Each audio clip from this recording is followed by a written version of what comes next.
ہر وقت بندہ دکھی بے چین، ہر وقت زندگی توڑ رہی ہے، دولت کے انبار ہونے کے باوجود پوری نہیں پڑ رہی، کثرت ہے لیکن برکت نہیں ہے، ہر نعمت نصیب ہے لیکن نعمت سے تلذذ نصیب نہیں ہے، تو وہ ایک عجیب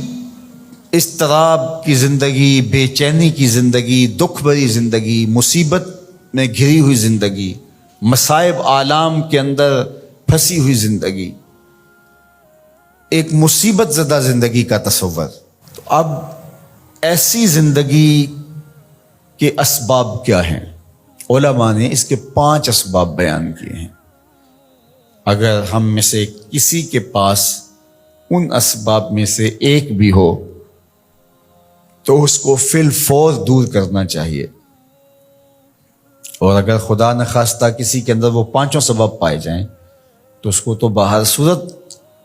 ایک نئی زندگی کا، خوبصورت زندگی کا، ایک پرسکون زندگی کا آغاز کرنے کے لیے ان چیزوں کو ترک کرنا چاہیے۔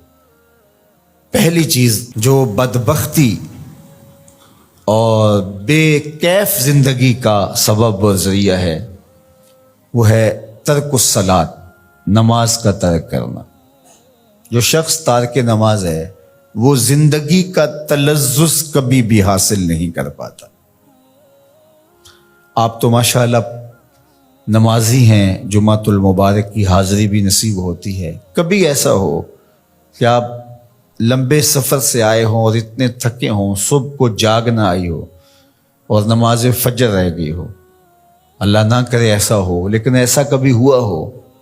تو کیسا بے چینی میں دن گزرتا ہے۔ آپ کہتے ہیں کوئی کھوئی چیز ہے، اس طرح دن بھر کے سفر سے آئے ہوں، تھکے ہوں، عشاء کی نماز پڑھے بغیر آپ لیٹ گئے تو ہر آدھے گھنٹے کے بعد آپ کی آنکھ کھل رہی ہوتی ہے، چین کی نیند نہیں آ رہی ہوتی، تو پھر آپ کہتے ہیں اچھا میں پہلے نماز پڑھ لوں، اور جب نماز پڑھ لیتے ہیں تو پھر چین کی نیند آ جاتی ہے، حالانکہ آپ تو سو گئے ہیں، لیکن وہ کس چیز نے آپ کو اٹھا دی اور پھر آپ اٹھ کے بیٹھ گئے۔ تو آپ نے نماز نہ پڑھی ہو اور وہ بھی آپ تھکن سے چور ہیں تو آپ کو چین کی نیند نہیں آ رہی، تو جب چین کی نیند نصیب نہیں ہے نماز کے بغیر تو چین کی زندگی نصیب کیسے ہوگی؟ اور وہ شخص جو 5 نمازیں ترک کرنے کا عادی ہو چکا ہے، اس کو پرواہ بھی نہیں ہے اس کی، تو وہ کہہ تو رہا ہے کہ مجھے پرواہ نہیں ہے، لیکن اندر سے اس کو کوئی چیز ضرور کاٹتی ہے، اس کا احساس اتنا مر چکا ہے کہ اس کو یہ سمجھ نہیں آ رہی کہ میری بے چینی کے اسباب کیا ہیں۔ نمازی کو تو پتا ہے کہ آج سارا دن بے چین اس لیے گزرا کہ میں فجر کی نماز نہیں ادا کر پایا، رات بار بار میں اس لیے اٹھ رہا ہوں کہ مجھے عشاء کی نماز پڑھنی ہے، اور یہ شعور بھی چھین لیا گیا جس سے وہ تو کہتا ہے کہ آج ڈپریشن ہے، آج فلاں مسئلہ ہے، آج میرا کوئی بلڈ پریشر اوپر نیچے ہو گیا، رات کو اٹھ کے کوئی گولی لیتا ہے اور جو ہے وہ بار بار بلڈ پریشر چیک کرتا ہے، کیا وجہ ہے کہ نیند نہیں آ رہی؟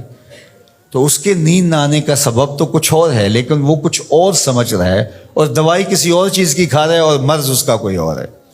تو یہ بدبختی ہوتی ہے کہ کوئی شخص تارک نماز ہو۔